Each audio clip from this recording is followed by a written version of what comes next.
Okay, how's it going? Today I'm just going to talk about the movies that I picked up over the last month. Not very many. It's been a pretty quiet month for me, to be honest.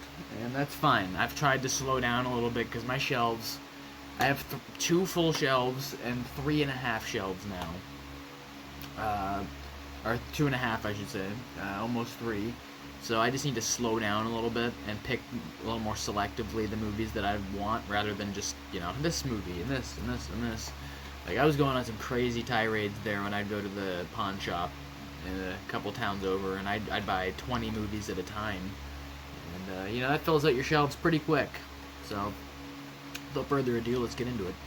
Vertical Limit. I always wanted to see this. I was a really big fan of Cliffhanger growing up, and I liked the movie Everest. So I was kind of looking forward to this all these years, and I just never really found it anywhere. And then I found it on DVD at the store for $1, so I figured, why not? Special edition, and it was barely touched. It was pretty much brand new. I won't need something like this on Blu-ray, unless, again, I find it for really cheap. But this is one of those I'm fine with owning it on DVD. It looked pretty good considering. And it was a fun action thrill ride, and it made my palms pretty sweaty, I'm not gonna lie. A couple of the YouTube channels that I've watched over the years have recommended this and said that it's a pretty good action-packed thriller, and it is. It's pretty good. And Bill Paxton, anything with him, you've got my vote. And Robin Tooney and what's his face, fucking Chris O'Donnell, Robin. I don't know how I forgot his name. And Scott Glenn's in this too. I just overall like the cast, and I think it's a pretty good movie, all things considered. Don't go into this looking for some sort of amazing movie that's gonna hold the test of time, like an art house or something. But this is just a good action-packed thrill ride, as I said. So we've got The Last Samurai. I own this on DVD already, but I figured I'm upgrading this. $3. How often will you find a movie like this for $3? Probably not very often. I like this movie enough to own it on Blu-ray. I feel like a lot of people just don't understand what The Last Samurai meaning of this is. He is not the last samurai. The last samurai dies in his arms. So all the angry people online on Twitter that are all woke and crap and angry that the last samurai is white. He's not. And that's the whole point. That's why it's called The Last Samurai.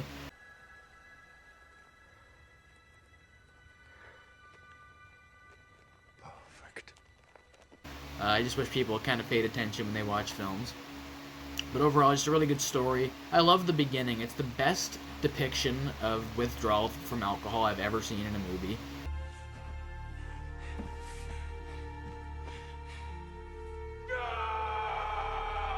It's insanely accurate, and it's hard to watch. It really is, which is what I love. When I watch a movie and it makes me feel uncomfortable in a good way like that, where it's conveying something realistic and I feel uncomfortable, then that's doing its job.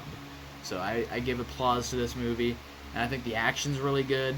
And Tom Cruise is just, in this era, the early 2000s, this was his peak in my opinion. Like 2000 to 2005 is the best for Tom Cruise.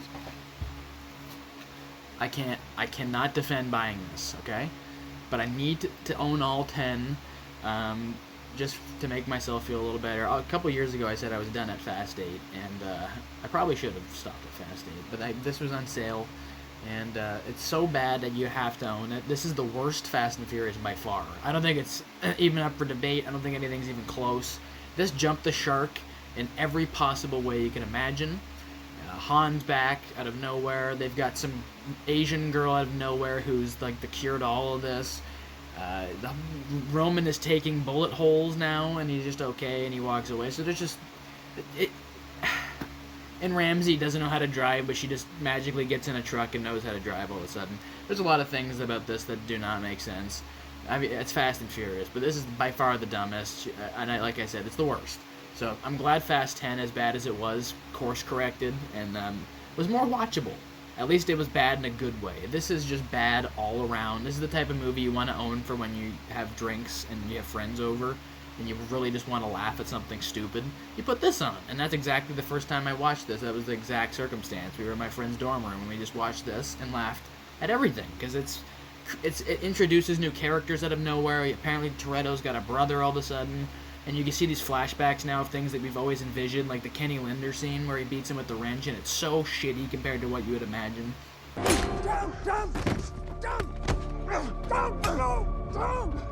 No, man.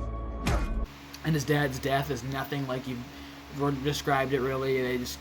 I don't know. It really bothers me. And Dom's dad is just not what I pictured Dom's dad to look like. We've got Fast 5. I own the 2-pack somewhere, but I just needed to own this individually. I like Fast 5. It's okay.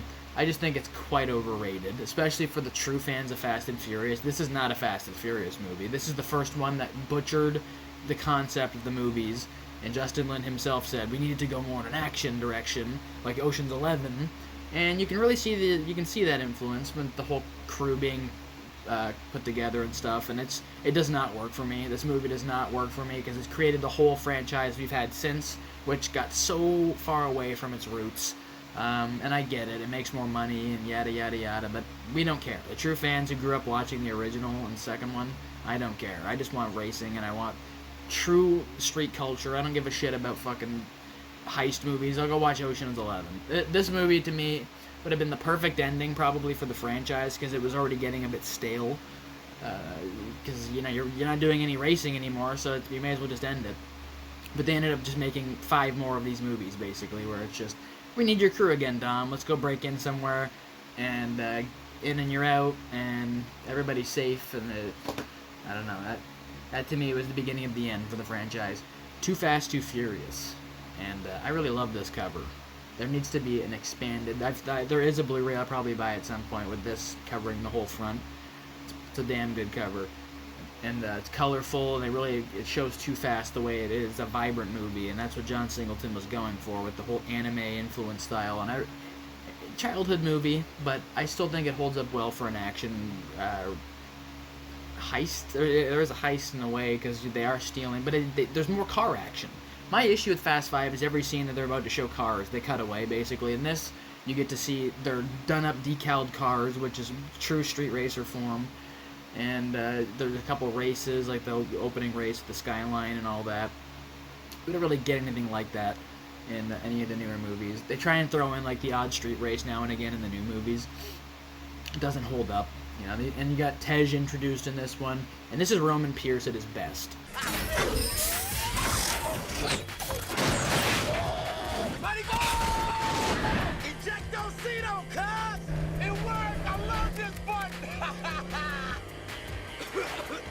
I don't think he's ever been close to as cool and funny as he was in this. It's a good mix of funny and cool. The rest of Roman, he's just a joke. He's the punchline of every single joke in the rest of the franchise. Hey, Mia, you better hide your baby, or... I'm just playing. You better hide that big-ass forehead. I was just joking. So I think this is a good balance, and it's overly hated. A lot of people, it's the CGI shit. That's what they were going for. They were going for the anime style. I don't love it either, but if that's what they were going for, then you can at least get it rather than just jumping on the blind hate train. We've got the original Fast and the Furious, which probably the movie I've seen the most in my entire life, and that's not a joke. This is childhood movie that I watch the most. I rewatch this every day. I come home from school, even before school. When I was a baby, I have videos of me dancing along to the scenes in this. Like, just the whole thing fascinated me. The colors of the cars, all of that, it attracted my eyes when I was a year old.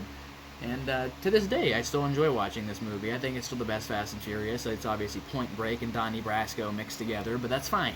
The best movies are usually a combination or a amalgamation of other movies that you've enjoyed, and that's why you like it, is because it harkens back to things you like, usually.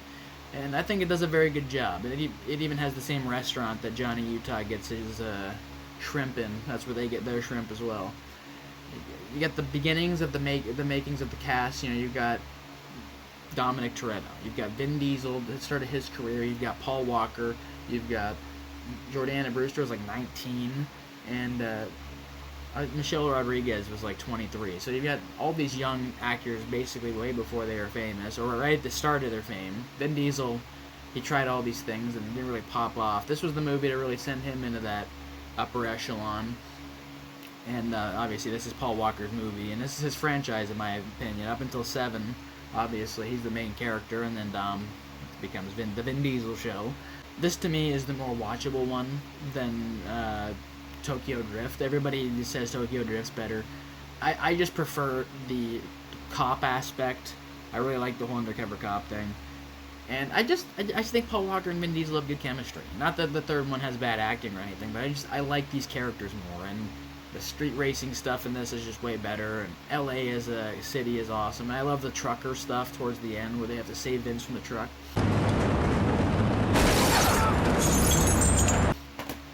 Just an endlessly classic movie. Alright, so I showed this in a couple videos. No, yeah, couple I think, right? Because I've done a couple movie videos since, but I'll show this anyways. Friday the 13th, the complete collection. I've been pushing this off forever on Blu-ray. I own it on DVD, the 1 to 8. The only ones worth owning, and I just eventually felt like I had to upgrade.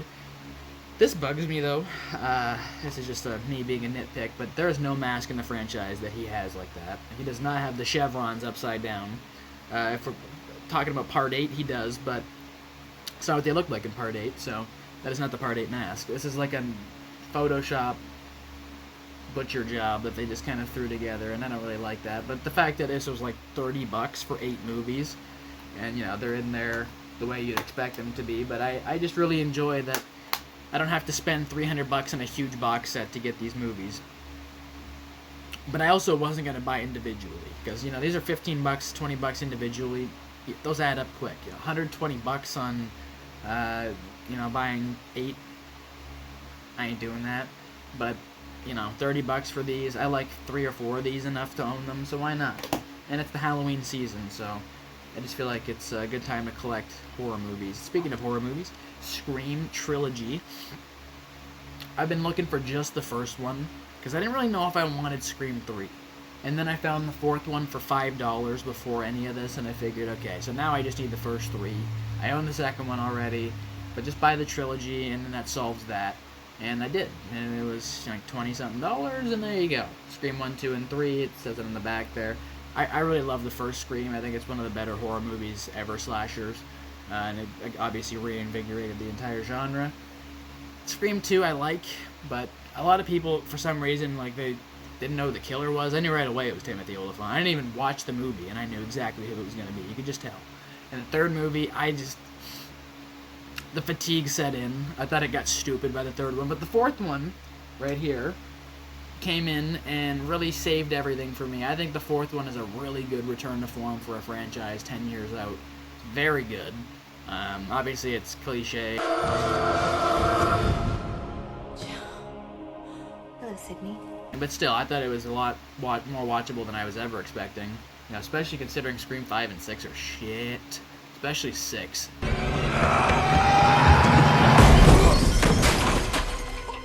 Bad. But this, very good, worth owning. And the first 3 are worth owning. You know, like the third one, second one, but the first one for sure, and the fourth one, yeah. So, I'm glad to own those now, and those are part of my collection. Now, lastly, this just makes me happy. I'm gonna get the other one at some point, the despecialized edition that they released in the same sort of box set around the same time. But I just had to. I owned these when I was a kid, and I think it was $16 to buy all these.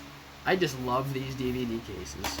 They look way better than the Blu-ray, and George Lucas went back and ruined even more stuff with the Blu-rays. He went back and tinkered with even more things and butchered more stuff. So to own these versions, it's at least a little bit closer to the originals. He went back for the Blu-rays and added stuff like Vader screaming no at the end of Return of the Jedi. To me, that makes it almost unwatchable. Every time I watch that Blu-ray version, I'm just sitting there like, no.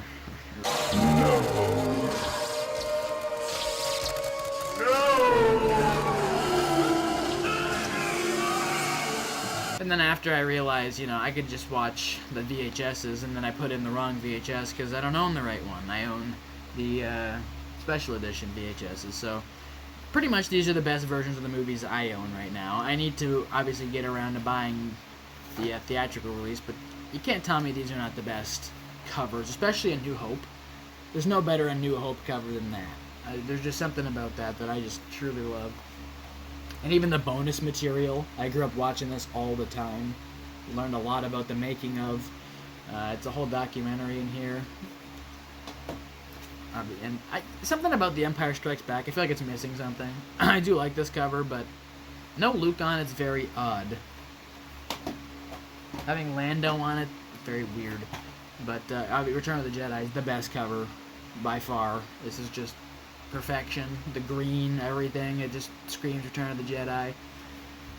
And I even just love the packaging. You've got the Vader face in the back, and A New Hope picture on the front. Just great stuff. So, hope you enjoyed. That wasn't as many movies as I usually have when I make these videos, but it was something. So, take care, and I will see you in the next video.